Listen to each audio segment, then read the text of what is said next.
Bismillahirrahmanirrahim. Gimana semuanya pada sehat ya? Alhamdulillah. Alhamdulillah. Di pagi hari ini kita bisa berkumpul lagi untuk bedah buku dan rapat tim PPC.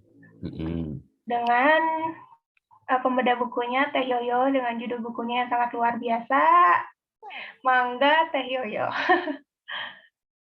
Ya, alhamdulillahirrabbilalamin. Terima kasih Teh Lisa. Ya, kita kasih applause dulu dong buat Teh Lisa sama Teh Yoyo. Oke, alhamdulillah.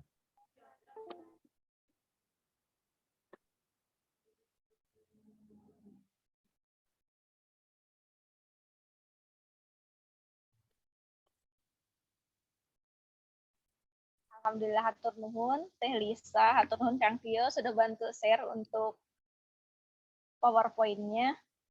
Ya, teman-teman, alhamdulillah kita dengan izin Allah berkumpul lagi dalam Zoom meeting kali ini. Mudah-mudahan Allah beri keberkahan.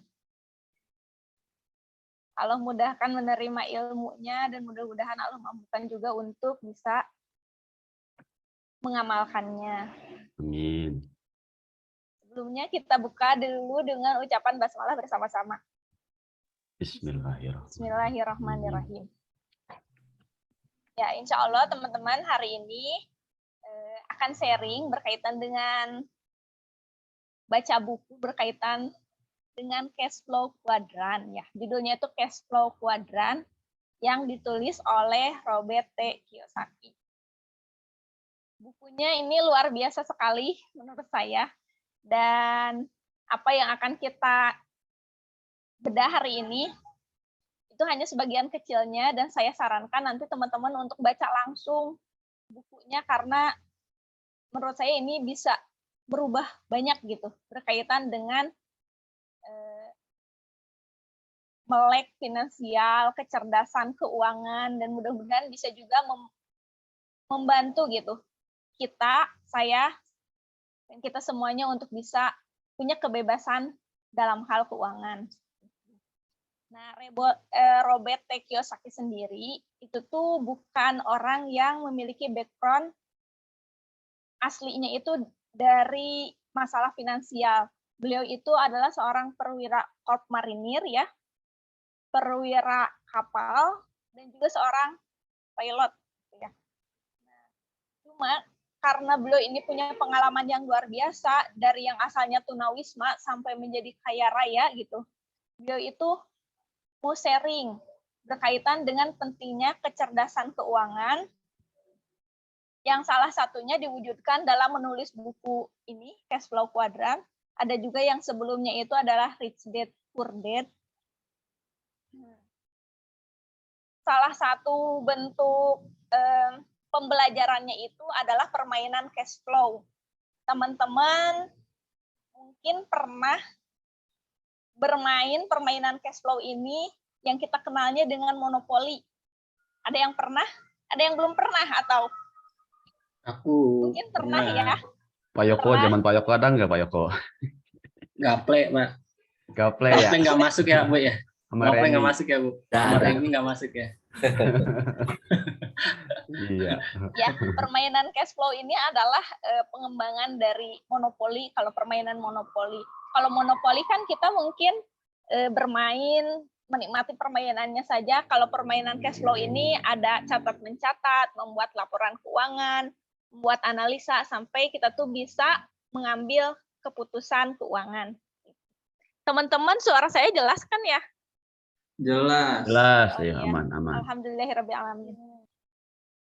Nah, selain merancang permainan itu, beliau juga mengadakan kursus pendidikan keuangan, jasa bimbingan, dan mentoring berkaitan dengan keuangan personal maupun bisnis seperti itu. Nah, yang menarik di buku ini adalah berkaitan dengan menemukan jalan hidup.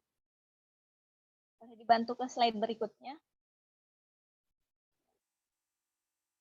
Nah, di bagian awal buku ini ada satu pernyataan gitu ya, di bagian prakatanya, pendahuluannya mungkin ya.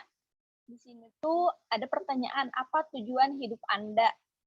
Nah, beliau itu menyisipkan ini dapat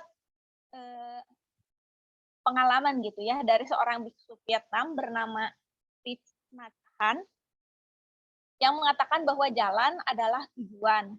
Dengan kata lain, menemukan jalan Anda dalam hidup adalah tujuan hidup Anda. Jadi tujuan hidup kita itu adalah menemukan jalan. Jalan yang seperti apa bukan hanya masalah profesi, seberapa banyak uang yang dihasilkan, gelar, keberhasilan, atau kegagalan Anda. Menemukan jalan berarti menemukan alasan Anda ditempatkan di bumi ini, apa tujuan hidup Anda, kenapa Anda diberi anugerah yang disebut kehidupan, serta hadiah apa yang akan diberikan kembali kepada kehidupan. Wah, ini pertanyaannya gede banget gitu. Apalagi kita kan sebagai muslim mungkin harus juga merenung gitu. Kita tuh di sini tuh apa ya tujuannya, apa yang sudah kita lakukan untuk kehidupan ini, dan sebagainya. Nah, ini mungkin salah satu, ini bukunya bagus banget. Karena tidak hanya kecerdasan secara mental gitu ya, secara kognitif saja, tetapi Robert T. Kiyosaki ini banyak menyisipkan pembelajaran-pembelajaran spiritual. Next, tentang. Nah, untuk menemukan jalan hidup ini, kita tidak akan hanya selalu berkaitan dengan profesi, tapi lebih dari tadi yang sudah disampaikan. Namun mungkin seperti yang dialami penulis, awalnya itu kebingungan. Bingungnya itu kenapa saya tahu apa yang tidak saya ingin lakukan, tapi saya tidak tahu apa yang ingin saya lakukan. Jadi barangkali kita pernah merasakan, saya merasakan gitu ya, dalam bekerja saat ini misalnya, saya tuh tahu ini tuh bukan yang saya inginkan gitu, bukan pekerjaan yang saya dambakan, tapi saya tidak tahu apa pekerjaan yang saya ingin lakukan. Nah, untuk keluar dari kebingungan itu, salah satu hal yang bisa dilakukan yaitu dengan terus belajar. Next. Nah, seperti yang tadi disampaikan bahwa kita tidak hanya cukup pintar atau mengembangkan aspek fisik dan mental saja, seperti halnya yang kita temukan belajar di sekolah, di mana fisik dan mental itu dikembangkan. Tapi kita juga perlu belajar untuk pengembangan diri agar bisa cerdas secara emosional maupun spiritual. Dengan adanya keempat aspek itu tuh beliau, Robert T. Kiyosaki ini menyatakan bahwa fisik, mental, emosional, dan spiritual itu perlu dididik untuk berkembang menjadi manusia seutuhnya. Next.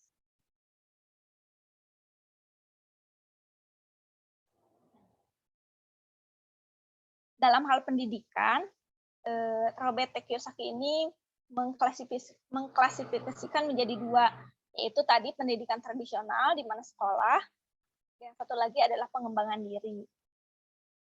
Seseorang mungkin menemukan jalannya melalui pendidikan ini.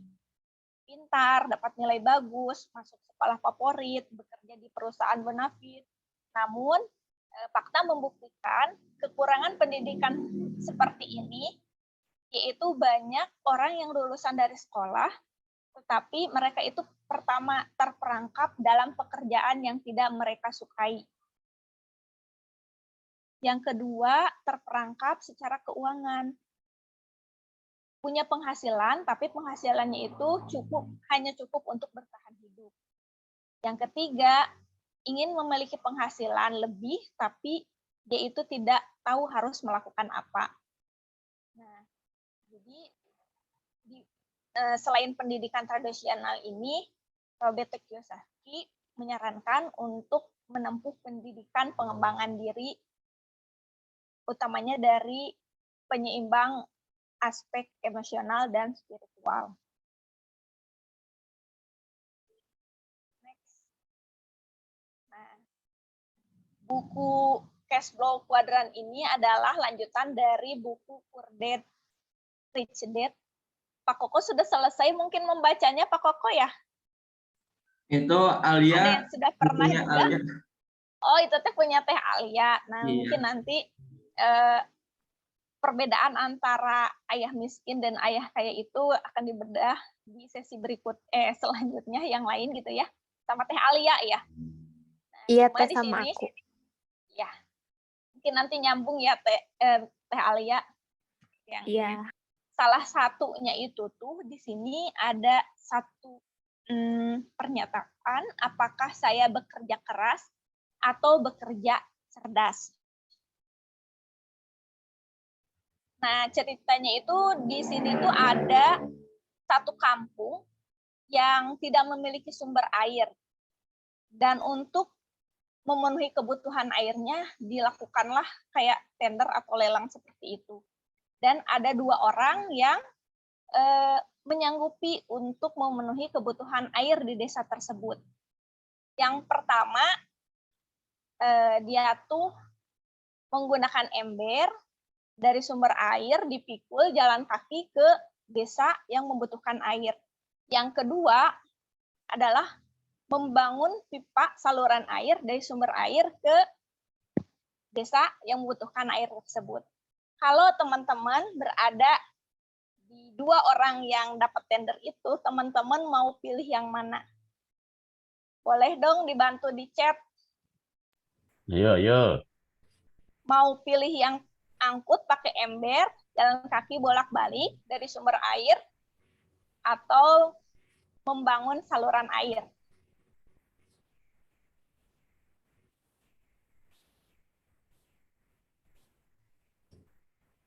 Pakai pipa, oke. Membangun saluran air. Mau dong sama balasannya, alasannya gitu. Wow, keren. Ini pada membangun saluran air. Nah, membangun saluran air, berarti hampir sebagian besar ya membangun saluran air. Nah, itu tuh adalah salah satu ajaran dari ayah kaya, di mana kita tuh bekerja keras, membuat sistem, dan untuk kedepannya kita tuh tidak harus selalu bekerja untuk bisa menghasilkan uang. Inilah ajaran yang diajarkan ayah kaya, di mana kita tuh berpenghasilan tetapi tidak harus selalu bekerja. Tapi Teh Isti luar biasa, mau ngangkut ember katanya ya Teh. Mau bertahan berapa lama kira-kira ya Teh? Sambil olahraga, luar biasa. Ya, di ceritanya itu tuh yang satu yang memilih ember itu memang pada waktu tertentu kuat, tapi lama-kelamaan akhirnya seiring usia, mungkin kekuatan yang tidak sama dengan sebelumnya, menjadikan dia terpaksa bekerja terus-menerus untuk mendapatkan penghasilan. Tapi yang membangun pipa, dia bisa tetap dapat penghasilan walaupun dia tidak bekerja. Inilah perbedaan ayah miskin dan ayah kaya, salah satunya seperti itu. Nah, di cash flow kuadran ini, kita dibimbing untuk bagaimana berpikir seperti ayah kaya, bisa tetap punya penghasilan, tidak harus selalu bekerja, bahkan kita tuh memiliki waktu luang, keuangan yang cukup, walaupun kita sudah tidak bekerja. Next.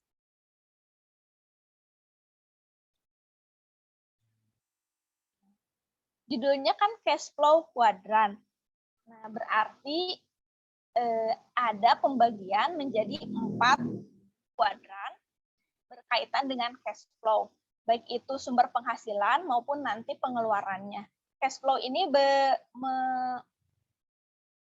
membahas gitu ya. Cash flow berarti aliran uang, baik itu dari mana penghasilan itu didapat dan kemana uang itu dialirkan untuk bisa bebas secara keuangan, bebas finansial seperti itu. Nah, 4 kuadran ini masing-masing diwakili dengan 1 huruf. Yang sebelah kiri itu ada E dan S. E itu employee atau karyawan, orang yang bekerja. Kemudian S itu small business atau self-employee. Itu juga bentuknya itu freelancer atau mungkin ahli yang memberikan layanan secara pribadi. Dan yang sebelah kanan itu tuh ada B dan I. B itu untuk big business, ada juga yang menyebutnya itu business owner, di mana sumber keuangannya itu tuh dari bisnis yang dia lakukan. Yang selanjutnya ada I, itu untuk investor. Ada 4 kuadran dan dibagi lagi, ada kiri sama kanan. Kiri itu untuk E dan S, yang B dan I itu untuk kanan. Jadi kuadran kiri itu E dan S, employee dan self-employee. Dan yang sebelah kanan itu ada business owner atau big business dan investor. Nah, ini tuh berdasarkan pembagian berdasarkan sumber penghasilannya. Setiap kuadran ini memiliki karakteristik masing-masing. Untuk lengkapnya di slide berikutnya untuk setiap karakter. Nah, ini teman-teman yang tadi ya, yang 4 kuadran tadi diturunkan lagi dari ajaran ayah kaya dengan ayah miskin, di mana sebelah kiri itu adalah ajaran ayah miskin. Kenapa dibilang seperti itu? Karena jadi sebetulnya Robert T. Kiyosaki itu punya 2 ayah beneran gitu ya. Ayah beneran, bukan 2 sih. Jadi yang pertama ayah kandungnya, beliau itu adalah sekolahnya tinggi, gelarnya tinggi gitu ya, dan menyarankan kepada Robert T. Kiyosaki ini untuk belajar kemudian bekerjalah gitu ya, bekerjalah. Kemudian ada ayahnya, ini masih teman ayahnya katanya tuh ya, dan itu menyarankan Robert T. Kiyosaki, oke, belajarlah dan mulailah bisnis dan investasi. Nah, ini pengalaman dari kedua ayahnya itu dituangkan dalam kuadran ini. Yang sebelah kiri adalah ajaran dari ayah miskin, yang sebelah kanan adalah ajaran dari ayah kaya untuk bisa berinvestasi dan berbisnis.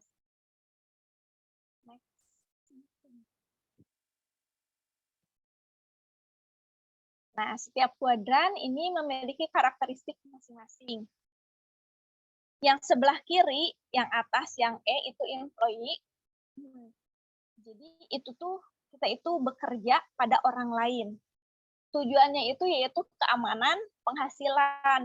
Kita tuh pengen bekerja atau berharap itu punya penghasilan yang gajinya itu udah pasti, punya tunjangan yang bagus, jenjang karirnya bagus, ada tunjangan pensiunnya. Nah, kalau yang E memiliki karakteristik seperti itu. Dan kuadran E ini adalah kebanyakan orang di dunia itu berharapnya yaitu setelah sekolah itu bekerja pada perusahaan yang memberikan mereka gaji yang bagus, tunjangan yang bagus, karir yang jelas, seperti itu.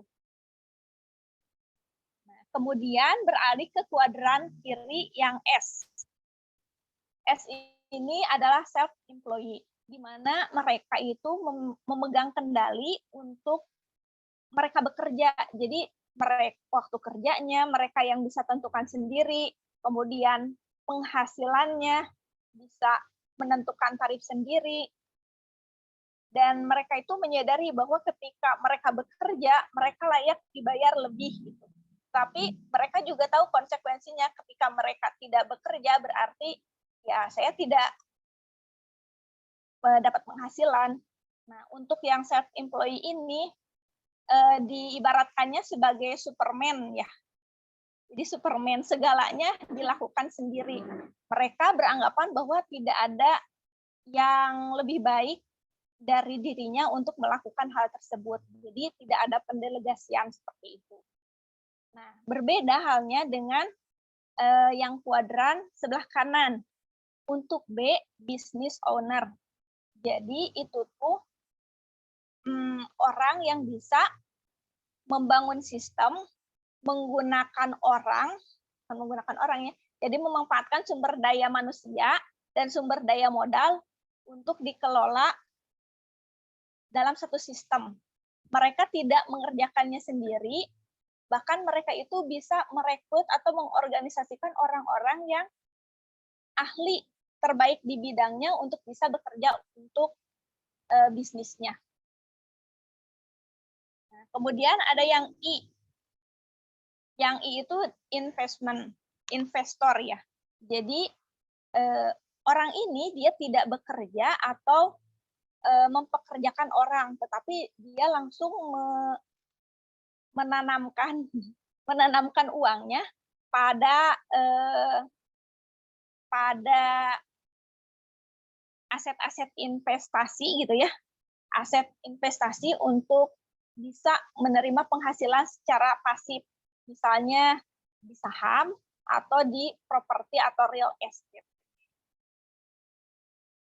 Nah, di sini juga dapat keterangan bahwa antara kuadran kiri sama kuadran kanan itu tuh bedanya begini katanya. 95 orang di kuadran kiri, punten Kang, belum yang tadi. 95% orang di kuadran kiri itu menguasai 5% kekayaan di dunia.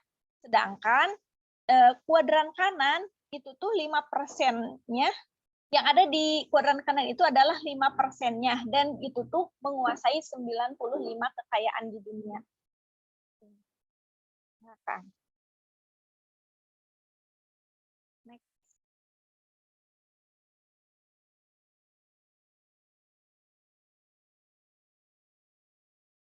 Boleh dibantu lanjut screen-nya.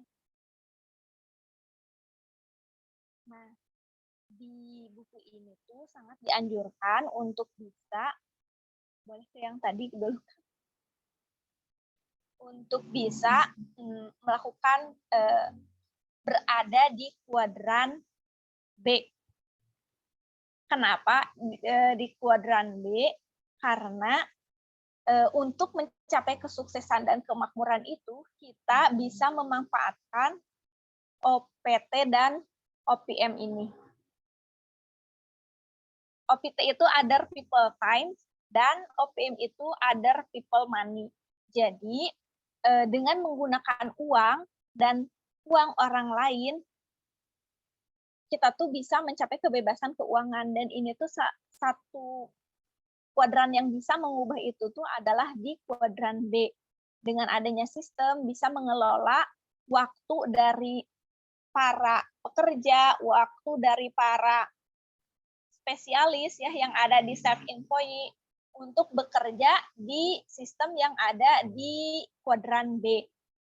Uangnya dari mana? Uangnya mungkin bisa jadi dari investor. Jadi dari keempat kuadran ini, Robert T. Kiyosaki sangat menganjurkan untuk kita tuh punya bisnis yang ada sistemnya, yang bisa mendatangkan modal dan memanfaatkan waktu orang lain untuk bisa menghasilkan uang. Next.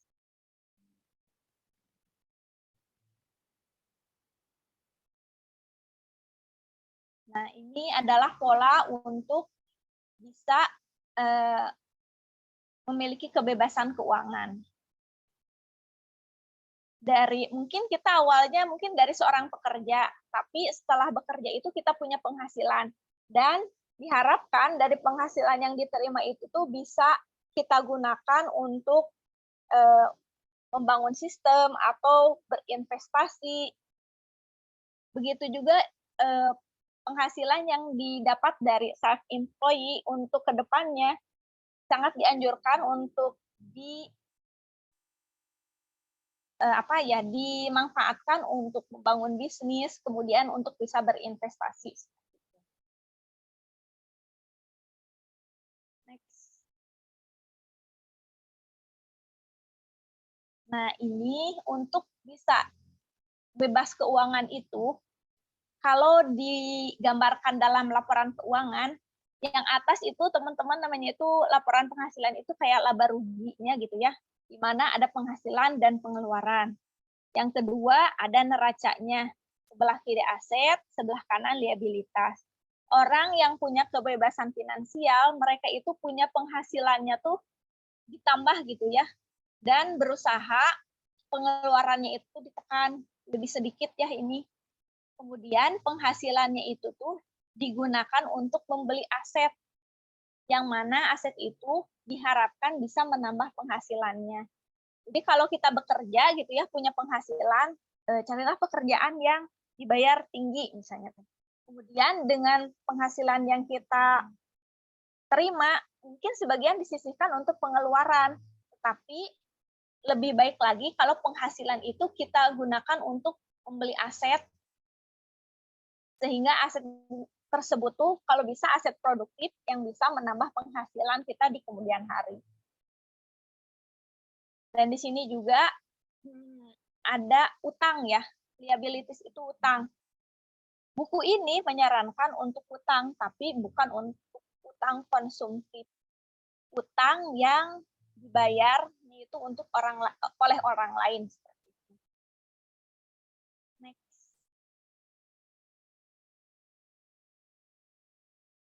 Nah, untuk bisa mencapai kebebasan finansial itu, di buku ini disebutkan ada 7 langkah menemukan jalur cepat keuangan.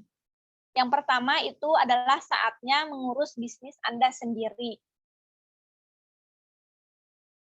Ketahui posisi keuangan Anda saat ini dan tentukan target keuangan Anda. Di sebelah kanan ini ada apa cuplikan. Itu ya foto dari bukunya. Mungkin saat ini kita tuh bekerja dapat penghasilan dari mengurus bisnis atasan Anda, bekerja pada orang lain ya. Pengeluarannya mengurus bisnis pemerintah, kita bayar pajak misalnya. Kemudian dengan pengeluaran lain Anda mengurus banyak bisnis orang lain, contohnya mungkin pengeluaran untuk yang konsumtif. Kemudian di aset Anda, mungkin, nah aset yang kita miliki itu adalah modal untuk bisnis Anda. Gitu. Itulah yang Anda kelola untuk dijadikan modal, mungkin diputar lagi uangnya. Kemudian kalau kita punya utang, nah itu juga kita itu termasuk mengurus bisnis orang lain. Jadi antaranya itu adalah untuk kelangsungan bank atau lembaga pembiayaan lainnya. Jadi mulai dari sekarang, ketahui posisi Anda itu di mana. Jadi kita tuh punya penghasilan berapa, punya pengeluaran segimana. Nah ini baiknya adalah dicatat. Karena dengan mencatat ini mungkin kita bisa punya gambaran sebetulnya pengeluaran itu bocornya di mana saja. Apakah pengeluaran itu ada yang udah jadi aset atau ternyata pengeluaran itu hanya bersifat konsumtif. Kalau kita punya utang juga itu harus dicatat gitu. Apakah utang tersebut untuk produktif atau konsumtif. Langkah selanjutnya yang kedua,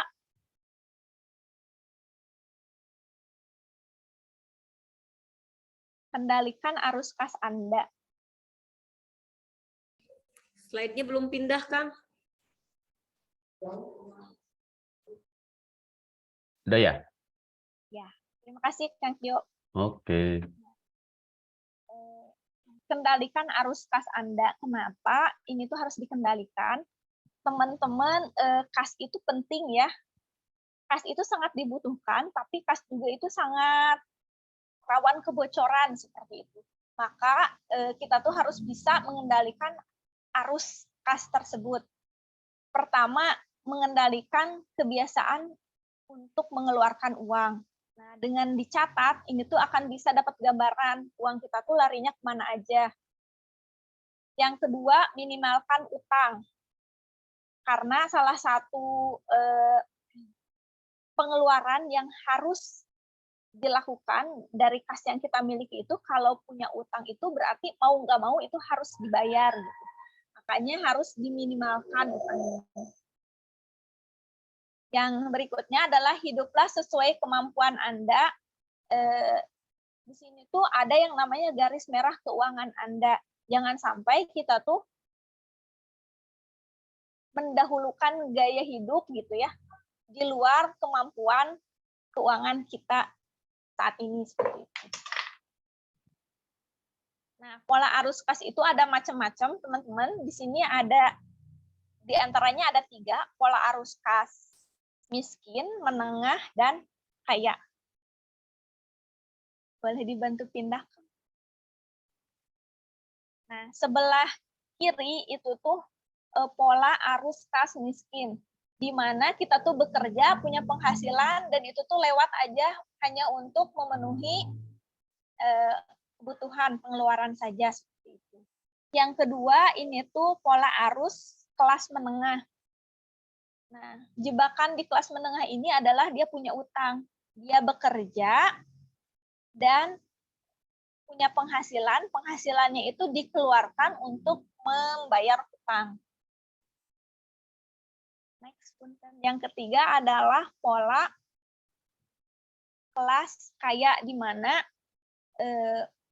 ini tuh ya, dia punya penghasilan, penghasilannya dibelikan aset, dan asetnya itu bisa menghasilkan penghasilan tambahan untuk dia. Next. Nah, di sini ada 2 pola lagi, teman-teman. Untuk yang tadi, yang di kelas menengah, di mana penghasilan yang dia seorang dapatkan itu hanya, nah ini tuh diistilahkannya dengan balapan tikus, karena dia tuh bekerja keras, terus bekerja hanya untuk melunasi utang. Di antaranya salah satunya yang tadi karena itu melewati garis merah keuangannya. Adapun di jalur cepat yang sebelah kanan itu tuh penghasilannya dibuatkan aset. Asetnya itu misalnya ini antara kreditor dan debitor. Untuk yang jalur cepat, penghasilannya dijadikan aset, misalnya dijadikan pembiayaan kepada debitor. Debitor ini mengeluarkan uang yang dikeluarkan dari debitor menjadi penghasilan untuk kreditor. Jadi ini tuh dibandingkan balapan tikus dengan jalur cepat. Kalau balapan tikus, dia tuh punya utang, penghasilannya itu tuh digunakan untuk membayar hutang, tapi kalau yang untuk mencetak piutang. Salah satu asetnya itu adalah piutang. Next. Yang ketiga, ketahuilah perbedaan risiko dan beresiko. Dalam buku ini, berbisnis atau berinvestasi itu tidaklah beresiko. Yang beresiko itu adalah tidak memiliki pengetahuan. Makanya di sini sangat ditekankan untuk melek keuangan, kalau bisa memiliki kecerdasan keuangan. Melek keuangan ini tidak hanya berarti melihat angka dengan mata, tapi juga berarti bahwa pikiran Anda terlatih untuk mengatakan ke arah mana uang Anda mengalir. Adapun kecerdasan keuangan, bagaimana caranya mengubah uang tunai atau kerja menjadi aset yang menghasilkan uang. Siapa yang lebih pandai, kau atau uangmu? Jadi tidak ada yang beresiko selama kita tahu gitu, punya pengetahuan berkaitan dengan setiap pilihan. Jadi resiko itu ada, tetapi itu bukan masalah ketika kita memiliki pengetahuan untuk meminimalisir resiko tersebut. Next. Yang keempat, tentukan Anda ingin menjadi investor tipe apa. A, B, atau C. Jadi di sini tuh sebetulnya ada pengklasifikasian 3, A, B, atau C. Untuk yang A itu tuh punya kemampuan untuk suka tantangan. Makanya dia tuh mencari persoalan untuk bisa dijadikan sebagai peluang. Kalau investor tipe B, dia itu tuh investor yang bertanya, mencari jawaban. Kalau untuk yang itu tuh investor yang tidak tahu sama sekali berkaitan dengan keuangan. Mereka biasanya menitipkan uangnya kepada orang yang dianggap pakar. Di langkah keempat ini, mulailah dari hal yang kecil dan berlatihlah memecahkan masalah. Kemudian kalau mau menjadi pakar, jadilah pakar memecahkan satu jenis masalah itu dan orang akan berdatangan kepada Anda sambil membawa uang mereka. Langkah selanjutnya,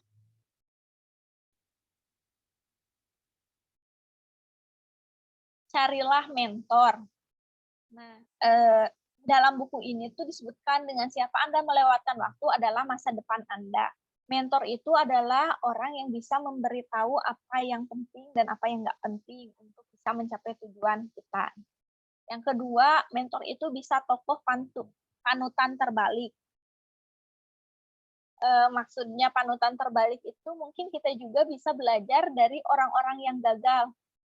Dia bukan mentor untuk menunjukkan berhasilnya di mana, tetapi mentor untuk menunjukkan ini cara yang salah seperti itu. Sehingga mungkin dalam berbisnis kita bisa mengambil pelajaran untuk menghindari masalah yang serupa. Yang berikutnya adalah mentor itu tokoh panutan spiritual. Nah, lagi-lagi di sini ditekankan lagi, jadi berbisnis itu tidak hanya masalah uang. Kemudian kekuatan godaan, ya ini kekuatan godaan itu karena godaan itu datang dari orang-orang terdekat, gitu ya, maka carilah lingkungan yang bisa membuat kita aman dari garis merah keuangan. Misalnya, kalau kita berkumpulnya mungkin penghasilan kita levelnya menengah dan pengen gitu masuknya ke yang sosialita, mungkin itu bisa menabrak garis merah keuangan tersebut. Makanya harus kuat godaan. Yang berikutnya adalah cari orang yang sudah berhasil melaksanakannya. Mungkin dengan adanya mentor, kita tidak harus tenggelam dulu gitu ya kalau untuk bisa berenang, tapi mungkin dengan belajar bagaimana caranya berenang kepada mentor tersebut, kita akan bisa lebih cepat untuk bisa berenang daripada belajar sendiri. Yang keenam, jadikan kekecewaan sebagai kekuatan. Nah, bersiaplah untuk kecewa. Yang tadi ya, karena tidak selalu yang kita terima itu sesuai dengan keinginan kita. Dengan bersiap untuk kecewa, mungkin kita bisa mengubah kekecewaan itu jadi aset gitu ya.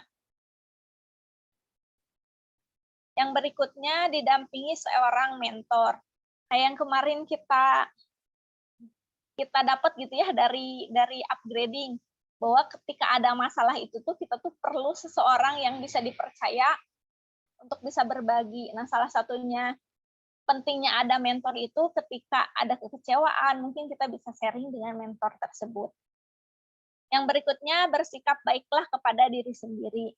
Mungkin kita menghadapi kegagalan, tapi jangan sampai kita tuh menyalahkan diri sendiri gitu.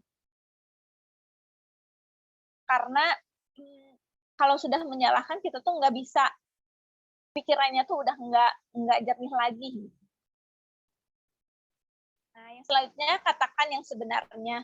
Orang yang tidak mampu seringkali menyalahkan orang lain. Ketika melakukan kesalahan, kita sadari itu salah dan berusaha untuk memperbaikinya. Masa depan adalah milik mereka yang bisa mengikuti perubahan waktu dan menggunakan kekecewaan pribadi sebagai balok pembangun untuk masa depan. Mungkin pernah banyak cerita juga, saya mah sukses karena merasa sakit hati dulunya, disepelekan atau seperti apa. Nah, itu tuh orang yang berhasil menjadikan kekecewaannya sebagai kekuatan untuk bangkit.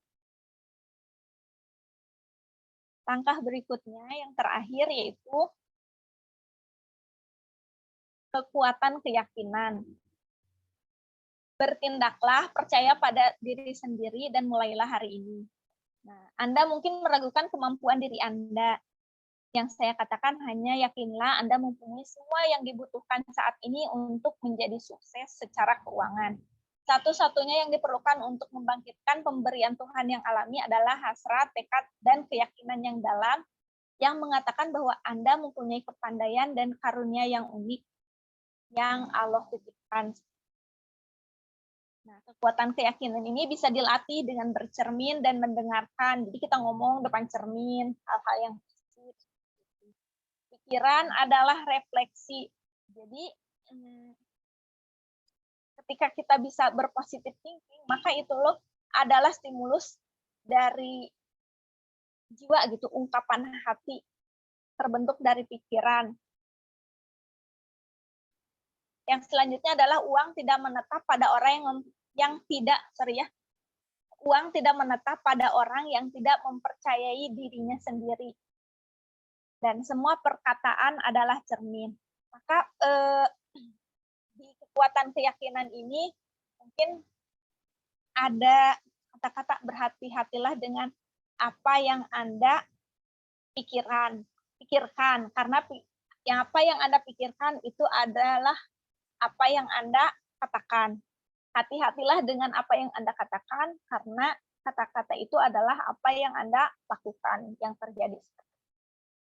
Jadi, bermula dari kekuatan pikiran.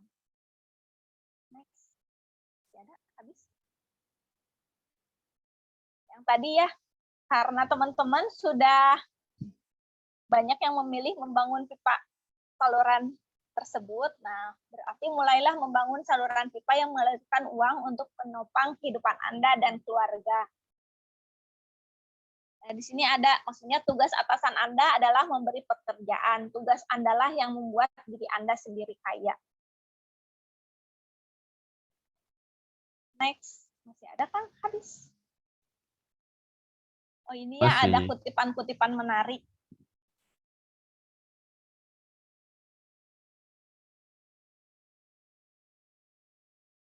Orang yang mengambil tindakan adalah orang yang melakukan kesalahan terbanyak dan belajar dari semua itu untuk memenangkan pertandingan hidup. Hati-hati dengan perangkap utang. Biasanya kalau ada penghasilan naik, ternyata utangnya malah naik.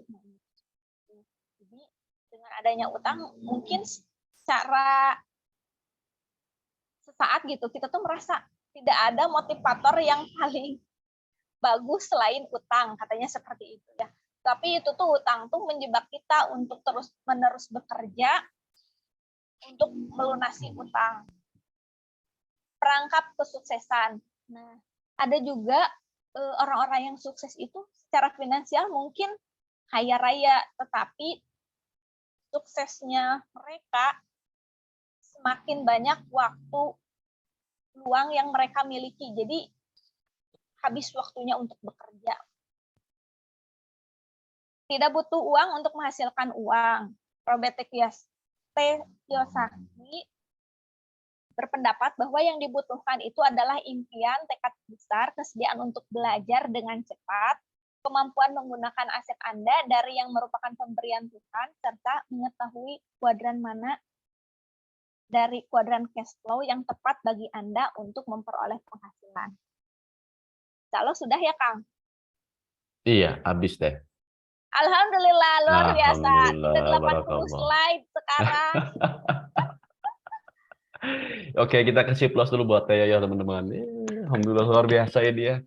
Beda kalau pakarnya yang ngomong itu ya, pakar keuangan lah. Ya, terima kasih. Angga, Teh Lisa, dikembalikan ke co-hostnya. Baik Silakan. sekali. Sangat luar biasa ya Teh Yoyo, membuat kita menjadi melek finansial, melek keuangan gitu. Dengan judul bukunya Cash Flow. Aku tuh jadi ingat sama perkataan Raditya Dika tentang melek keuangan gitu. Kalau kita tuh harus berinvestasi, kita tuh harus menabung. Dia tuh pernah dia nanya gitu ya ke dia, kalau misalnya di umur belasan dan umur muda gitu, 20 awal, apa sih yang investasi yang paling baik? Itu apa? Ada yang nanya gitu ke Raditya Dika. Terus dia bilang, benar kata Teteh, kalau kita tuh di umur muda tuh harus terus belajar, membekali diri kita dengan banyak ilmu yang membuat diri kita itu mempunyai value. Yang dimana value itu yang membuat uang itu datang dengan sendirinya. Kayak gitu sih. Nah, nanti kalau saya udah 30 ke sana, baru membekali diri kita dengan investasi yang dimana uang itu bekerja ke kita. kayak saham dan lainnya, kayak gitu sih. Oke, baik.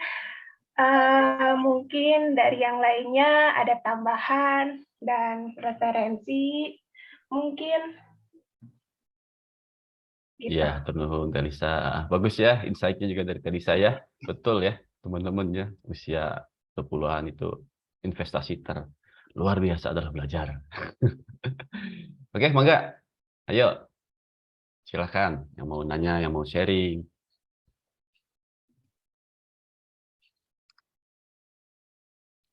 Biasanya Boleh Teh aku Yoyo ya. yang nanya saja. Jangan Bukan dong. bener. Ini pemateri nanya. Aduh, kan belum ada kan. Aku nanya. Tuh ada yang Ya nanya Allah, tuh. kepepet nanya. Itu yang tadi garis merah keuangan itu bagaimana cara menentukan kita garis merah keuangan setiap orang kan pasti beda-beda. Nah, dari mana berapa persen dari penghasilan atau seperti apa? Mungkin ada rumusnya, Teh Yo. Terima kasih pertanyaannya luar biasa, Teteh.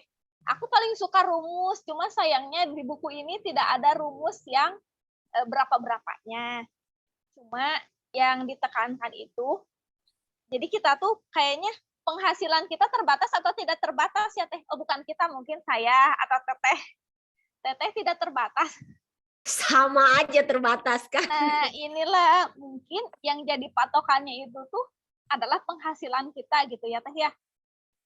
Kalau kebutuhan kita terbatas atau tidak terbatas ya? Tidak. Nah, jadi mungkin keuangan kita terbatas. Teman-teman suaranya ada nggak? Sepertinya ini nge-lag. Ada. Teh Yo. Ya gitu Teh. Jadi mungkin yang dimaksud garis merah ini tuh jangan sampai penghasilan kita, pengeluaran kita tuh lebih besar daripada penghasilan yang kita miliki. Mungkin saat itu bisa dipenuhi, salah satunya mungkin dengan berhutang. Jadi memaksakan ya. Jadi pengeluaran itu tuh di luar batas kemampuan kita. Salah satunya mungkin bisa dipenuhi yaitu melalui hutang. Nah, jangan sampai kita tuh berhutang untuk kegiatan konsumtif karena itu menjadi tadi terjebak dalam balapan tikus. Kita bekerja keras hanya untuk melunasi hutang seperti itu. Oke, jadi tidak ada presennya misal kayak ambang garis merah tuh misal 80% pengeluaran kita dari penghasilan nggak ada ya? Tidak ada dituliskan di sini tuh. Iya. Terima kasih Teh Yo. Yaitu hidup sesuai kemampuan, jangan sampai kita tuh keluar dari garis merah. Iya. Ada beberapa referensi nambahinnya, tapi disclaimer dulu ya, kan bukan pakar keuangan, yang jago keuangan Teh Yoyo sama Teteh. Iya. Bisa pakai rumus Pareto katanya ya, 80% kebutuhan, 20% investasi, itu juga bisa. Yang paling gampang biasanya gitu. Ya, jadi kalau misalkan kita itu penghasilan sebulan 1 juta, mentok-mentok 800.000 itu tuh, ya udah harus segitu gitu tuh. 20%-nya buat yang lain-lainnya. Misalkan kita kan nggak tahu ya ada kebutuhan apa atau kebutuhan dadakan apa. Itu rumus yang paling sederhana biasanya gitu. Ya, tapi dalam kenyataannya ya relatif sih. Ya, gitu sih. Koko dulu pernah baca tuh yang apa seni mengolah keuangan Jepang tuh kok. Barangkali mau di-share kok. Apa namanya itu? Yang mana nih? Kok dulu yang di amplopin itu. Iya. Itu dari Pak Agus kalau nggak salah. Pak Agus. Nah, boleh di-share kok. Ya, udah dibahas juga kan kalau ini mah secara Islami ya pakai. Kalau untuk ini manajemen keuangan rumah tangga ya.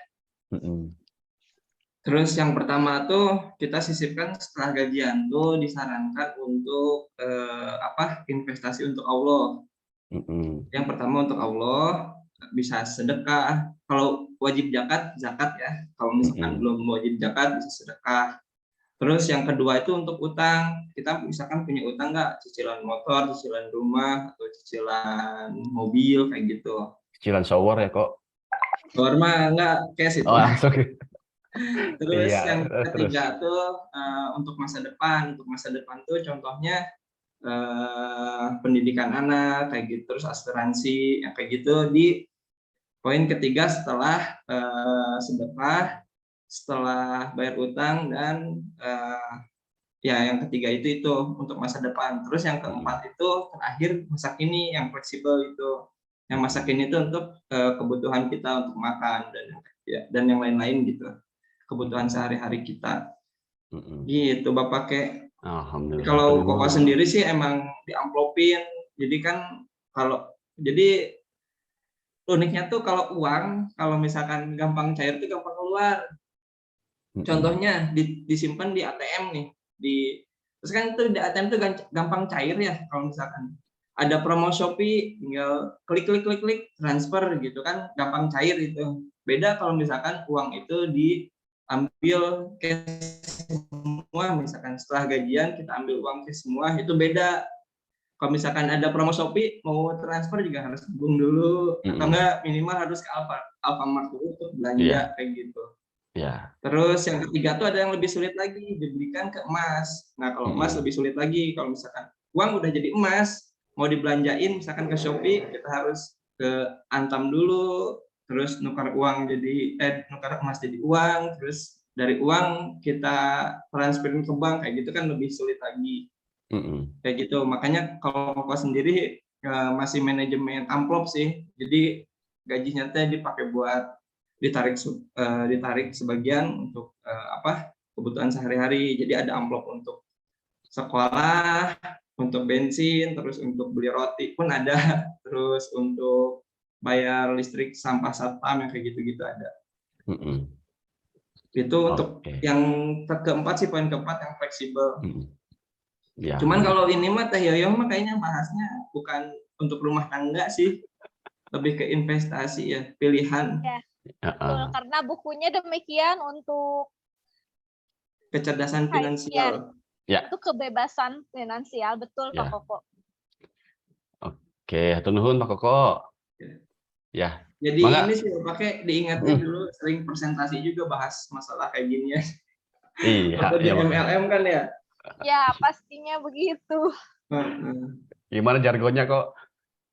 Lupa lagi. Cuman emang dibahas sih kayak tadi analogi bangun pipa atau angkat ember sendiri itu ada namanya itu Embro and Pipo kalau nggak salah dulu. Iya betul kok. Jadi analoginya kita mau angkat ember sendiri atau bangun pipa, kalau bangun pipa ya ikut kita gitu, jadi join MLM dulu gitu. Ya, kita korban MLM ya kok, bareng kok dulu. Jadi punya pengalaman itu buat kita. Tapi betul ya. Pokoknya udah nanya kan Tio. Lanjut. Ayo, mangga. Yang lainnya hatur nuhun, Pak Koko. Insight-nya luar biasa ya, teman-teman. Ayo, yang lain ini bagus loh, tentang keuangan loh. Mungkin Kang Ajis nih, beliau udah mulai merapat jadi investor deh. Iya, mau beli paku payung, Pak, bentar lagi. Investasi zaman sekarang kan beda sama zaman dulu ya. Iya. Kalau zaman dulu tuh kan kita beli saham berupa kertas kayak gitu. Kalau sekarang kan NFT juga bisa jadi saham mungkin. Motor Vespa juga jadi. Oh, itu mah beda lagi. Belum syukuran nih kalau masalah kulkas masih kosong ya. Udah Pak. Oh, dulu makan dimsum rame-rame. Asik. Iya, mangga Pak Ajis gimana? Cok. Apa nih? Gimana? Nanya dong. Pertanyaan Koko. Investasi zaman sekarang. Pertanyaannya sudah dari Kang Koko. Dari Koko. Kalau dulu tuh kalau kita mau jadi investor kan harus punya duit banyak dulu kayak gitu-gitu kan pada kita, pemikiran kita. Kalau sekarang kan punya uang seadanya juga mungkin bisa investasi. Kayak dulu kan Bitcoin seharga minuman boba ya, sekarang udah gede banget kan. Udah gede ya. Gitu. Iya sih. Apa ya? Sebenarnya lagi pada down sih semua jenis saham ya. Karena invasi dunia, dia nggak paham sih lebih ke arah mananya. Jadi semua saham sekarang tuh lagi down, lagi semua orang pada panik selling ya istilahnya, jadi lebih murah gitu sekarang teh. Terus kalau sekarang lebih banyak, mungkin kalau jadi jenis investasi sekarang lebih banyak beragam, Karena apa? Teknologi dan informasi sekarang udah banyak, jadi kayak mau investasi reksadana dan sebagainya. Kenapa kalau dulu kan emang sulit ya kita mendapatkan informasi, sekarang mudah. Jadi mungkin kalau teman-teman pengen mau belajar investasi sih lebih coba aja kulik-kulik di reksadana kayak gitulah. Itu lebih apa sih investasi yang menurut aku sih paling aman sih, yang paling aman banget. Coba aja belajar dulu di situ. Kemudian kalau udah, jadi ada 3 nih investasi itu, ada low, ada medium, sama yang high risk kayak gitu. Mungkin kalau yang low-nya bisa main ke reksadana, pasar uang kayak gitu. Begitu teman-teman. Teman-teman ini udah pada jago sih sebenarnya ya, kayak Alia dan sebagainya itu mereka udah pada ngerti investasi gitu, udah ada Alia udah main high risk investasi dan sebagainya. udah pada jago Pak Koko. Udah main saham BCA Pak Ajis. Yang baru Koko tahu mah Kang Febi doang. Iya. Baru tahu nih. Terus itu Lisa juga sebenarnya main juga, dia main di apa sih low risk investasi ya, di levelnya di situ. Punya saham di BNI kalau nggak salah Lisa ya. Dan nggak Lisa? Udah jadi investor tuh muda-muda. Dan merah. Iya semua lagi pada dong sekarang, lagi nggak ngerti nih semuanya. Merah tuh lagi dapat atau gimana? Iya. Turun, Koko lagi rugi. Lagi turun, semua lagi rugi. Pesu tuh bensin naik. Semuanya naik biasa. Jadi kalau orang lagi banyak jual saham tuh biasanya anjlok harganya kok. Gitu. Kan panik ya. Iya. Kalau misalkan panik selling, kalau misalkan orang banyak yang nge-hold, biasanya si harga sahamnya itu bakal naik. Gitu. Kalau NFT itu sebenarnya itu high risk sih, high risk, dan jenis finansialnya berbeda. Kalau kita kan kalau yang bisa investasikan itu jenisnya kan ke sentralisasi finansial. Sentralisasi finansial itu yang dikelola oleh Bank Dunia. Biasanya di situ yang apa surplus keuangan perputaran ekonominya mereka yang tentukan. Kalau desentralisasi finansial itu udah yang nentuinya robot sama market biasanya gitu. Gitu Pak Koko kalau NFT. Jadi itu high risk banget sih, kalau aku nggak rekomenin buat teman-teman yang belum ngerti trading dan sebagainya, jangan sekali-kali masuk NFT gitu. Ya harus paham dulu ilmunya Bah ya.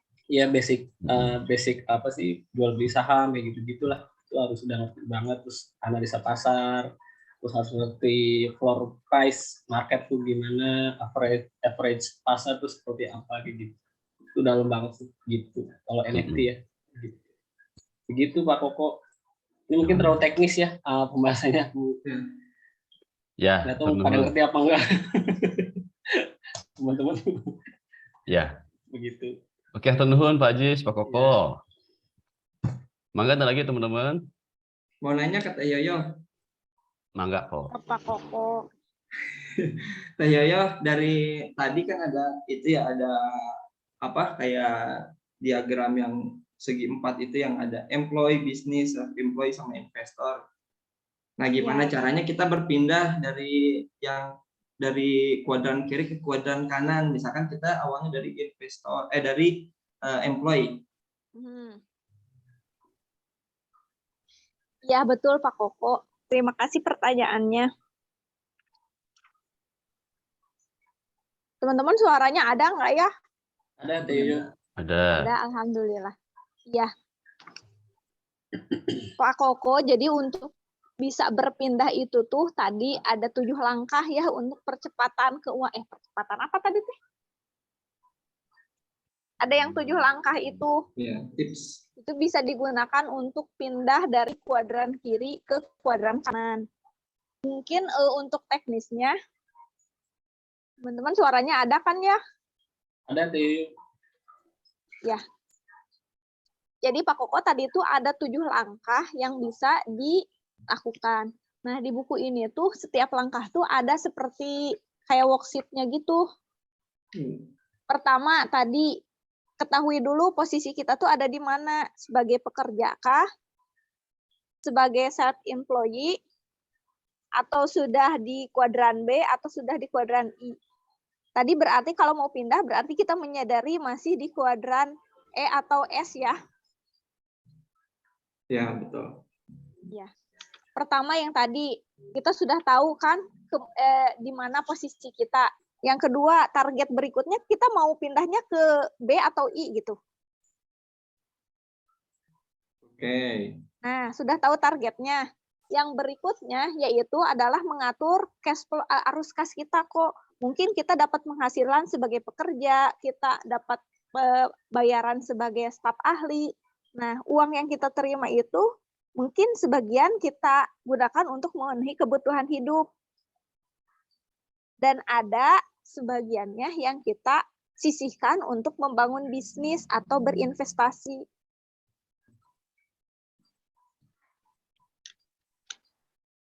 Oke. Nah, kemudian yang tadi kalau mau berinvestasi atau berbisnis kita tuh kenalin lagi kayak tadi kata Kang Ajis, kita tuh harus mendalam gitu ya, riset. Karena ternyata mungkin investasi yang tadi di saham itu ada resikonya, tetapi kita harus terus belajar bagaimana resiko itu bisa diminimalisir. Itu belajar bahwa beresiko itu adalah ketika kita tidak memiliki pengetahuan, kita tidak memiliki informasi seperti itu. Oke. Gimana kok? Ada 7 Pak Koko yang tadi teh ya. Nanti di-share ya itunya Ya. presentasinya kalau mau. Terus cari mentor juga, kan mungkin kita juga tadi di pasar saham ya bisa sih coba-coba sendiri. Tapi kalau ada mentor mungkin keberanian ataupun kita memanage kekecewaan itu bisa diminimalisir dengan adanya mentor.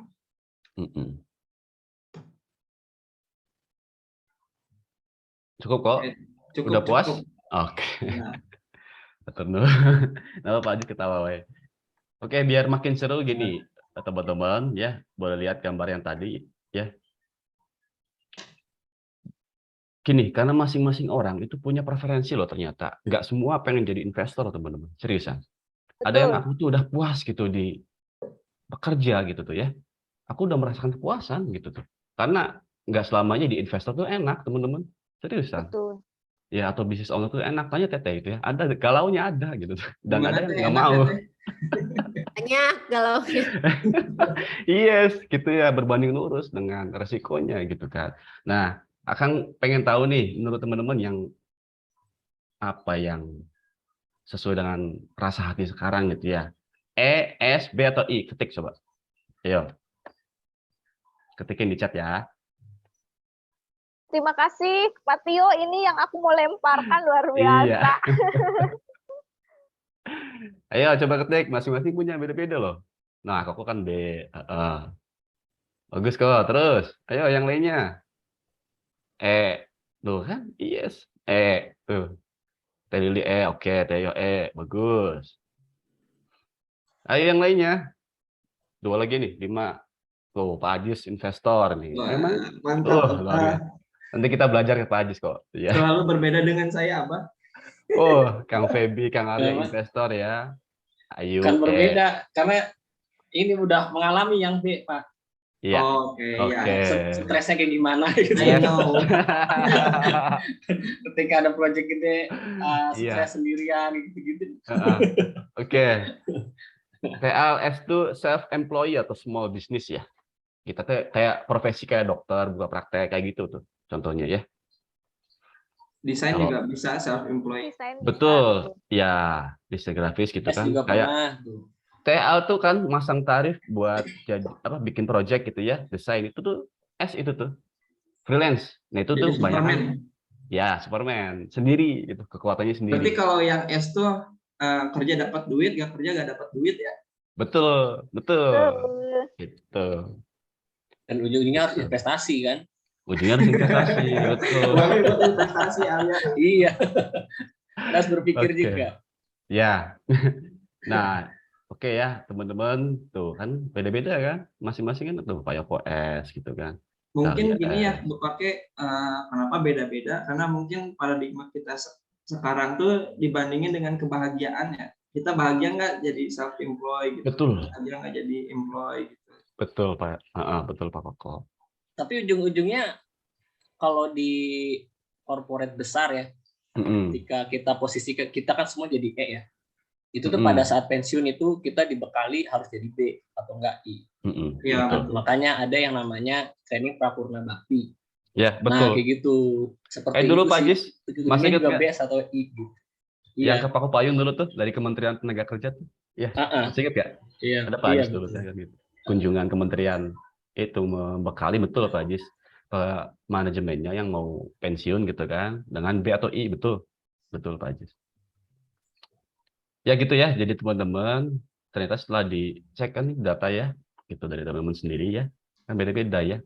Ada yang kayak misalkan di sini Kang Ajis ya itu I gitu kan, ya emang seneng gitu tuh, entah seneng aja di itu, karena tadi ceritanya pernah di B dan bangkrut kan. Iya, nggak apa-apa ya, gitu kan jadi pelajaran kan. Oh berarti aku nggak cocok di B itu gitu tuh. Ya, jadi cari kecocokan yang lain. Ada juga ya Teh Ayu ya, lebih suka di E gitu kan. Nggak apa-apa saya kerja, saya happy kok gitu tuh. Ya. Kenapa? Karena kuadran kiri ini ES ya, dia fokusnya ke safety, keamanan teman-teman. Nyari amanah bahasanya ya, gitu. Yang BI nyarinya kebebasan ini tuh. Cenderung fokusnya. Hanya memang resikonya relatif lebih tinggi gitu tuh ya di B sama I itu gitu. Karena mainannya uang. Kalau ES mainannya waktu. Sumber dayanya itu. Tadi kan dijelasin sama Theo ya. OPT sama OPM gitu kan. Nah itu. Ya jadi balik lagi ya teman-teman, nggak harus semua jadi investor gitu ya. Kalau semua jadi investor kan nggak rame dunia itu. Jadi masing-masing punya kecenderungan. Dan pernah salah seorang guru bilang, Mbah Guru ya, dulu pernah dikaji ini Teh. Ini jadi insight ya. Sekali lagi akan bukan pakar keuangan ya, hanya belajar dan coba menjalani gitu. Biasanya sebagian besar ya manusia gitu kan akan mulai dari E dulu. Sama Robert Kiyosaki pun sama. Bahkan dulunya kan beliau disebutkan ya tunawisma ya gitu kan tadi Teo ya kan. Pernah jadi korps marinir gitu kan, pilot. Dari bekerja dulu gitu kan, nyari pengalaman tuh ya. Oh gitu. Kayak banyak kok alumni-alumni kita ya. Saya tahu tuh ya, TIST ya. Mereka awalnya kan jadi E dulu kan. Belajar ke kita gitu kan.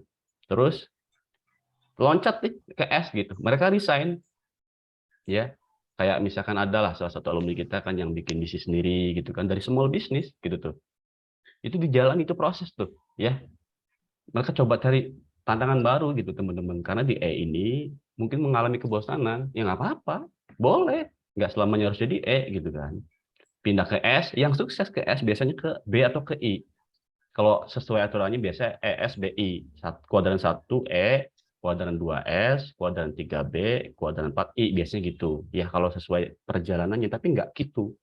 Relatif ya, dan banyak sekali itu variabelnya ya. Ada yang E juga jadi I, itu ada.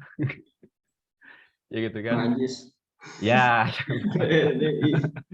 Pak Ajis dulu ke B, pernah ya Pak Ajis ya? Iya. Gitu. Ya.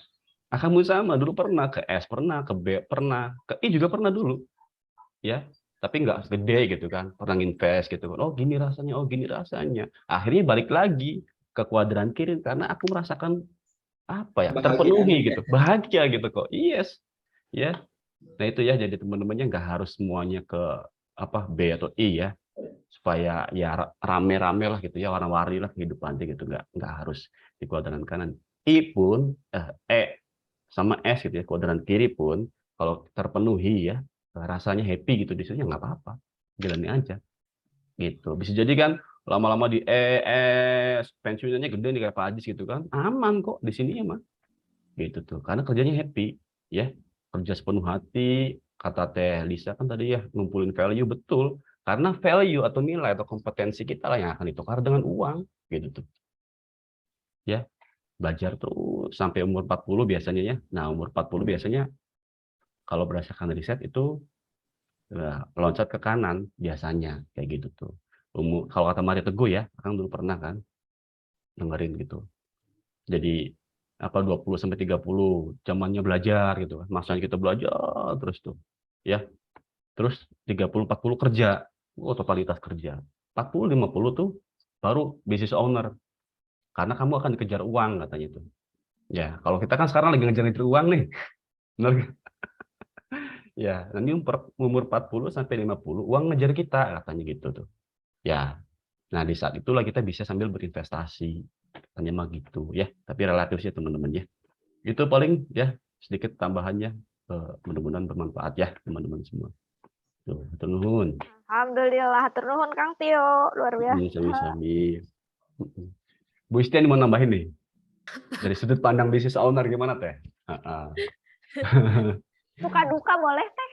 Nah, Siap dengan resiko. Kalau aku tuh kadang-kadang kan sekarang lagi ada di B kan, karena self employ kan, punya sistem, punya karyawan juga gitu yang memang sebenarnya nggak di sini sama belum yang di Garut gitu kan, sebenarnya banyak. Tapi kadang-kadang ketika ada masalah pengen balik ke kuadran kiri, ke S gitu minimal. Gitu ya, ini yang aku rasain ya, kadang-kadang pengen balik ke S yang mana self employ itu kan kayak kita kerja sendiri. Ketika misal kita lagi lelah ya udah ketika aku lelah ya udah berhenti, dan ketika aku berhenti aku nggak usah berpikir. Kalau sekarang kan kayak misal aku berhenti, ada banyak yang harus aku pikirin, ada banyak orang yang harus aku pikirin, jadi aku nggak bisa berhenti di tahap ini. Aku sekarang tuh nggak bisa berhenti gitu. Jadi sudah susah untuk saya memutuskan saya stop gitu. Udah nggak bisa karena udah banyak orang di dalamnya gitu. Yang artinya ketika saya stop udah banyak orang yang akan stop gitu. Jadi kayak di pas sekarang udah nggak bisa stop. Apapun tantangannya, apapun resikonya, ya jalani gitu. Jadi kayak waktu pikiran aku tuh udah di B yang aku rasain saat ini tuh bukan milik aku lagi gitu. Kayak istilahnya yang milik banyak orang gitu waktu dan pikirannya teh gitu. Kalau kadang-kadang pengen balik ke S, jadi self employ aja, ketika lelah ya udah nggak usah mikirin tanggal 1 harus menggaji banyak orang gitu kan. Ketika orderan sedikit gak usah mikirin vendor yang belum kebagian jahitan gitu kan. Ya begitulah. Sometimes pengen ada kepikiran ke S gitu. Enggak sih kalau ke E. Kalau ke S ya, ke self employee ya mungkin jadi sekedar maksudnya kan kayak sekarang self employee itu mau online shop ya yang kerjanya sendiri gitu, maksudnya ya paling dikerjain satu itu masih self employee. Jadi dia punya penghasilan yang waktu juga masih bisa diatur. Self employee itu kan kayak waktu masih bisa diatur, penghasilan juga masih bisa diatur gitu, tapi mungkin tidak begitu besar. Jadi sometimes pengen balik ke self employee gitu kayak dulu gitu ya waktu sometimes aja sih. Cuman karena setiap orang udah punya destiny masing-masing gitu, ya sudah berjuang dengan perjuangan masing-masing lah. Saya berjuang dengan peran saya saat ini gitu, dan kita berusaha semaksimal dengan peran kita saat ini. Itu sih kalau aku kan. Ya, hatur nuhun teh, luar biasa ya. Kita kasih plus nuhun. Luar biasa. Beda ya kalau bisnis owner yang ngomong kan. Iya, pelaku soalnya. Oke, ini tadi Akang tertarik dengan ini teh yo. Di awal banget tuh ya, guru Thich Nhat Hanh itu salah satu guru Akang tuh, keren banget itu quotes-nya. Ini, ya, ini baru berpulang sekitar 3 bulan yang lalu ya teman-teman. Ini dia wafat gitu kan. Kayak Dalai Lama lah kalau teman-teman nggak kenal ini, mirip Dalai Lama. Nah, jalan adalah tujuan hidup. Ini keren loh, ya. Bukan surga adalah tujuan hidup gitu kan. Jalan adalah tujuan hidup. Nah, ini ngasih tahu bahwa ya tadi ya, nih, mau di mana jalan kita gitu tuh, ya mau di E, S, B atau I gitu tuh. Karena ya ketika kita memilih ya harus totalitas di situ gitu ya. Jangan sampai ketika udah milih jadi pekerja komplain gitu kan. Ya. Ada sih ada pasti gitu ya teman-temannya. Sama dah kan nggak ada gitu kan. Tapi ya udah totalitas lah di situ gitu tuh. Kata Teteh betul tadi ya. Kang gitu aku mah udah nyaman di B ya, apapun halangan rintangan menghadang ya aku harus hadapi gitu. Ya. Karena ini jalan yang aku ambil gitu ya. Nah, tadi kan setelah di chat ya kan beragam ya. Teman-teman kan ada yang E, ada yang S, ada yang B, ada I. Ya udah. totalitas lah kita di situ ya. Jadi benar-benar menjalani dengan hati. Ya, karena tadi baik lagi ya di awal nih. Karena bukan pakat keuangannya, ngambil ininya aja nih, tujuan hidupnya. Terus nah ini yang paling penting. Ini penting banget ya. Nih. Boleh Telisa dibaca, Telisa?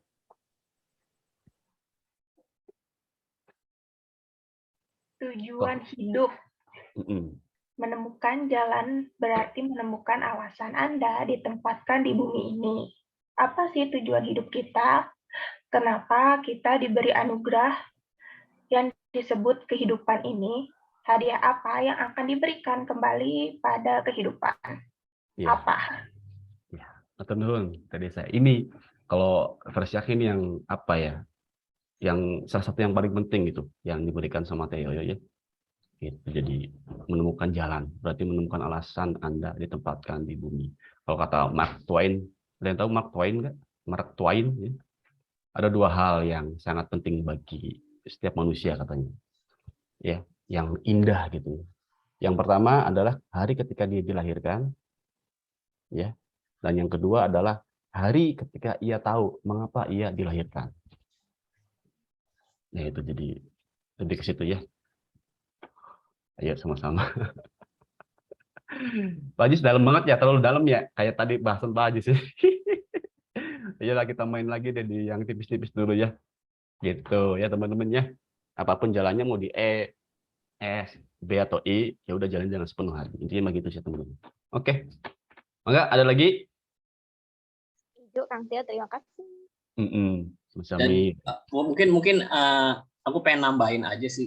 Boleh Pak Ajis. Dari segi apa sih yang tadi chart tadi ya, yang SPI itu sebetulnya bukan sebuah apa ya, bukan sebuah profesi yang kita ambil sih sebenarnya, enggak gitu kalau menurut aku ya. Karena kan ada masuk ke finansial melek finansial ya. Jadi dasar melek finansial itu kan kita harus ada uang pensiun, ada uang pendidikan, dan uang kesehatan. Itu semuanya kan ada rumus tersendiri mungkin. Nah, itu untuk mencukupi dasar lantai keuangan itu, nah itu terserah tuh teman-teman tuh mau jadi E, mau jadi B, mau jadi S, mau jadi I gitu. Jadi itu bukan sebuah pilihan sih sebenarnya, bukan sebuah profesi. Saya maunya yang E aja, enggak gitu sih, enggak gitu. Menurut aku sih enggak gitu, kayak gitu. Jadi ini tuh cuman sebuah cara aja sih kalau menurut aku sih E, B, S, E itu. Jadi untuk goal utamanya sih di keuangan dasar itu ada uang pendidikan, ada uang pensiun, uang kesehatan. Nah itu yang harus dicukupin dulu sama teman-teman baru untuk membangun sebuah kalau bisa dibilang kalau di sini jadi apa ya, jadi time freedom atau bisa punya penghasilan passive income kali ya, mungkin seperti itu sih. Kalau menurut aku gitu, Pak. Harus dicobain semua ya Kang Ajis. Iya, jadi bebas aja mau jadi E terus ada E dan S bebas kayak gitu. Yang penting tercukupin tuh aku dana uang pensiun aku aman nih. Aku harus kejar target misalkan 1,5 M. Aku harus punya uang 1,5 M. Bebas aja mau jadi E dan B gitu kan. Jadi ada dua tuh, ya karyawan iya, ya usaha bisnis juga iya, mungkin bisa ya kayak gitu sih menurut aku. Iya, betul Pak Ajis. Iya, betul. Mungkin biar ini ya Bah ya, biar bisa tahu itu posisinya di mana gitu. Terus tujuannya mau kemana gitu ya. Iya, tujuannya yang tadi itu yang apa sih, yang ngumpulin duit buat kita harus punya dana kesehatan, terus punya dana pendidikan anak juga, bukan anak juga ya, mungkin kita juga ada dana pendidikan, terus ada uang pensiun juga, itu kan harus dipikirkan sama kita kan. Nah itu menghasilkannya dari mana gitu. Apakah dengan itu cukup seperti itu. Kalau misalkan tidak cukup berarti kan kita harus ada tambahan, apakah kita ke B atau ke I atau ke S kayak gitu tambahannya gitu. Mungkin kalau yang sebelah kanan kan itu terlihat besar ya penghasilannya, bisa mencukupi si dasar keuangan tersebut. Makanya orang-orang tuh banyak yang ngejar ke B atau ke I, biasanya sih gitu. Ya, betul Pak Ajis. Gitu. Nuhun. Ya. Begitu. Oke. Jadi sekali lagi, sami-sami Pak Ajis ya, teman-teman. Bukan berarti ketika terus enggak ya, enggak loh teman-teman ya. Jadi betul kata TL ya gitu kan. Kalaupun mau biar nggak penasaran, cobain semua nggak apa-apa gitu. Karena ya sekarang udah banyak ya gitu apa namanya alat-alat yang bisa digunakan untuk mengalami ini gitu ya. Misal kayak tadi Pak Ajis kan katakan kita ya kebanyakan kan di E sama S lah ya gitu di E gitu kan. Yang penting fokusnya betul kata Pak Ajis ya gitu kan. Kita tujuan untuk apa nih ada di kuadran ini tuh gitu kan. Misalkan untuk dana pensiunan, pendidikan anak, ya udah diarahkan ke sana nantinya kan. Adapun dalam pelaksanaannya ya ketika bahkan bisa loh ya gitu kan sambil B itu bisa loh gitu tuh. Ya bisa bareng gitu tuh. Ya, sambil S juga bisa gitu tuh. Sambil I juga bisa. B sambil I juga bisa gitu tuh. Ya jadi bisa di-combine ini teh ya gitu kan. Ada yang fokus di satu pun ada. Ada yang mungkin ya di 3 gitu kan. Itu ada. Ya, gitu kan. Tapi kebanyakan memang ya ada di 2 sih kalau berdasarkan pengalaman ya gitu ya. Itu di pengalaman biasanya di 2 kuadran. Gitu kurang lebihnya. Hatur nuhun Pak Ajis. Mangga ada lagi teman-teman 4 menit lagi nih.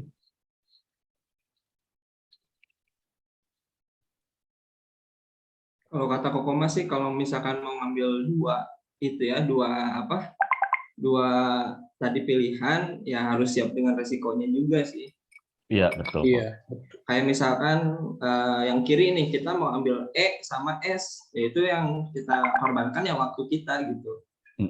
Kayak misalkan kita ngambil E nih, kita kan kerja nih, terus S itu misalkan jadi konten kreator nih. Berarti kan pulang kerja kita harus nyiapin waktu buat bikin konten project orang lain kayak gitu. Betul kok. Ya tadi ya berbanding lurus dengan tanggung jawab gitu. Kan ada hak ya. Haknya kan dapat penghasilan tambahan lah gitu ya. Tanggung jawabnya harus lebih banyak teman-teman.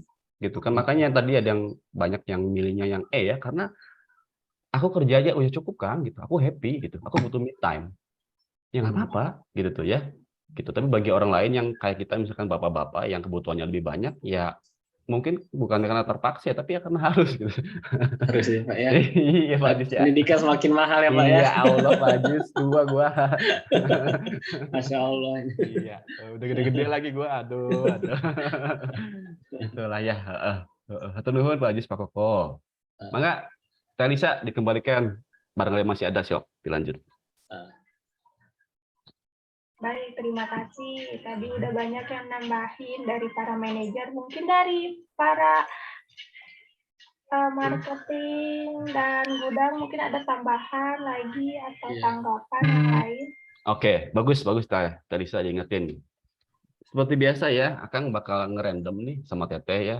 Teman-teman dapat apa gitu dari bedah buku ini ya. Gitu biar ngikutin gitu ya. Supaya jangan sampai masuk kuping kiri, keluar kuping kanan gitu. Jadi cuma teori tapi nggak ada yang bisa diterapkan gitu tuh, how to-nya ya. Gitu kan minimal untuk mengelola keuangan sendirilah atau mengelola mimpi sendiri gitu kan. Oh, berarti aku tuh dari E bisa ke S gitu kan. Oh, S tuh bisa ke B bisa ke I, atau bisa loncat-loncat gitu tuh. Ya. Boleh diceritakan. Bentar, siapa nih? Teh Ayu. Teh Ayu gimana Teh Ayu? Dapat apa? Apa yang bisa diterapkan dalam kehidupan Teh Ayu nanti? Alhamdulillah ya, aku dapat ilmu lagi tentang cash flow kuadrat. Tadi aku nyebutnya kan, sebenarnya aku nggak ingin stuck di ada keinginan juga untuk B, tapi sekarang aku masih istilahnya belajar dulu ngumpulin relasi gitu-gitu Kang, masih jadi untuk S juga masih ada, cuma masih kecil-kecil gitu, belum juga jadi kalau aku bisa ya pokoknya gitu sih Kang. Jadi lebih keinginan buat naik levelnya jadi bangkit lagi. Oke, kita kasih plus teman-teman buat Teh Ayu. Oke. Teteh mau siapa nih? Mau nunjuk siapa nih? Supaya mereka bisa cerita apa yang didapatkan gitu ya dan apa yang bisa diterapkan gitu tuh. Mangga Teh, ke siapa? Mungkin nggak semuanya ya karena udah setengah 10. Iya, satu lagi boleh. Satu lagi aja, ada yang mau nggak angkat tangan dulu aja, mangga silahkan. Stop. Coba Teh Nui sebagai ini juga staf keuangan mungkin. Ya boleh. Iya nih Tenui nih. Bangga Karena yang Tenui. namanya saham dia. Iya, wah, Masya Allah. luar biasa Luar nih. biasa. Alhamdulillah. Masya Allah materi yang dikasih Teh Yoyo luar biasa ya buat ngejalanin cash flow kehidupan sehari-hari.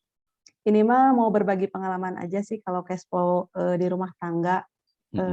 Kalau Nur sih lebih ke bikin sharing kayak grup di WA sama suami. Tuh kayak cash flow pemasukan, pengeluaran, itu semuanya di detail di sana. Jadi kalau kelihatan nih kalau pengeluaran udah mulai naik, agak diteken kayak gitu sih kalau cash flow di rumah tangga punya Nur. Maaf dipotong Teh Noi. Itu teh bikin grup cuma berdua isinya. Iya. Wah, berarti online ini pertempurannya. Gimana online? Oh iya. Grup khusus. Pertempuran apa Pak? Grup khusus. Data. Yang fokus jangan ngebahas yang lain. Iya. Pertempuran apa? Jadi lebih ke di-tag lah. Misalnya kalau kayak males juga kan misalnya kalau suami nanya ini uang ini kemana kan kalau udah ada list kayak gitu kan nggak usah ada bahasan lagi gitu. Udah jelas. Iya, ide bagus nih Pak Ajis, Pak Koko. Iya. Bisa jadi contoh nih. Mana sih ada formatnya? Nah, itu. Ya. Bahas Di foto gitu Tenui. Ini di buku Enggak, ini juga chat aja.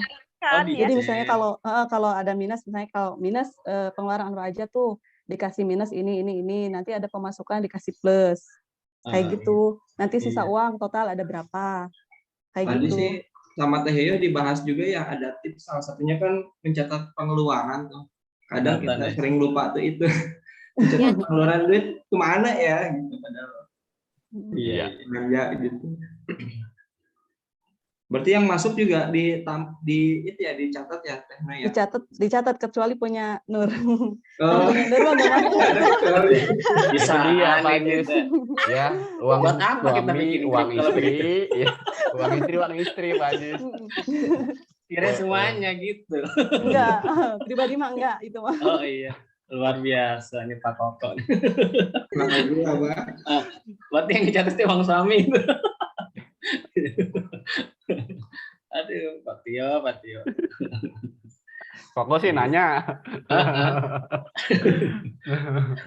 Tapi bagus loh, idenya bagus loh. Iya. Jadi contoh cobain deh. Boleh dicoba.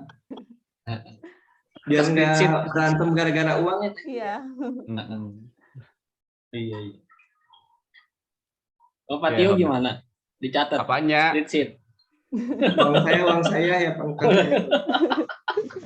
Awalnya doang. Iya. Pusing ya Pak ya. Iya, dalam pelaksananya Mak. Iya. Maha Allah. Iya. Kadang gitu sih. Kalau kan presentasi aja sih, presentasi mungkin 10% entertainment kayak gitu-gitu sih. Nah, tinggal pisahin aja gitu. Tapi basically aku masih ngikutin Koko loh. Bukan ngikutin Koko sih emang. Tapi yang pakai amplop itu dijatah. Tapi nggak dijatah angkanya sih, cuma dimasukin aja per week aja. Jadi 4 amplop doang. Paling akhir minggu campur-campur ya Mbak ya. Kalau misalkan ada lebih ya udah tuh kita party tuh. Kontennya berarti digedein. Iya. Kalau gue akhir bulan campur-campur. Uang galon kemana? Uang galon. Pernah amplop party. berarti kok. Iya. Kebanyakan amplop berarti. Iya. Per minggu aja. Iya. Nggak tahu sih, itu tergantung Koko sih, bisa takut ininya. Tapi bener sih, karena gini ngeluarin duit pakai m-banking sejuta, maksudnya 250.000, ngeluarin duit pakai m-banking 250.000 dengan ngeluarin cash 250.000 itu terasa berat yang cash 250.000 gitu kan? Betul. Jadi kayaknya belanja ke Alfamart 250.000 itu gede banget dibandingkan pakai m-banking, pakai debit atau pakai QRIS yang 250.000 itu kayak cuma numpang lewat. Jadi kayaknya teknik cash-kan semua kayak Koko tuh sepertinya efektif gitu kok, karena ngerasanya kayak gitu, bayar cash ke Alfamart gitu 250.000 gede ya gitu, tapi pakai QRIS atau pakai debit asa biasa aja gitu. Memang bener sih kayaknya tekniknya Koko tuh bisa dicontoh gitu. Iya. Kalau Koko sih Teh dari zaman kuliah dulu kan dikasih sebulannya sekitar 600.000. Kalau dibagi sehari kan 20.000 tuh. Jadi kalau ke bank tuh nukerin uang 600 tuh sampai 20 ribuan gitu. Jadi sehari itu harus habis 20.000 aja. Kalau lebih ya besoknya makannya lebih kurang gitu. Oke, Kan siap. Unicom ada ATM 20.000 kok. Ke banknya lah, kan ada BNI sebelahnya Unicom. Oh, padahal ada ATM itu. Maksudnya tinggal tarik aja 20.000-an. Ada ya dulu ya 20.000 Ada, ya? Pak. 20.000. ITB ada. Seingatnya cuma 50.000 doang. 20.000, Pak. Belum banyak ya, belum banyak ATM yang 20.000-an. Sekarang aja susah yang nyari yang 50.000, Pak. 50.000. Kalau di kampus-kampus biasanya ada untuk mahasiswa. Oh iya, betul. Sabar ya, Pak ya. Itu masa lalu, Bang. Oh iya. Sama, Pak. Saya mah nggak dikasih, Pak. Dari diri sendiri ya? Iya. Jualan koran aja. Berarti Abah dari dulu udah jadi self-employed. Iya. Survive karena pengen kuliah itu. Sip. Mangga, kayaknya udah 9:30 teh ini. Elisa, mangga dibalikan ke host. Ya, mangga. Baik, alhamdulillah sudah selesai pembahasan bedah buku oleh Teh Yoyo. Sekarang agenda selanjutnya yaitu rapat per divisi dan rapat umum. Saya kembalikan ke Kang Tio. Iya, alhamdulillah. Hatur nuhun, Teresa, Taya. Kita kasih plus teman-teman ya. Buat Taya sama Teresa, alhamdulillah. Hatur nuhun. Oke.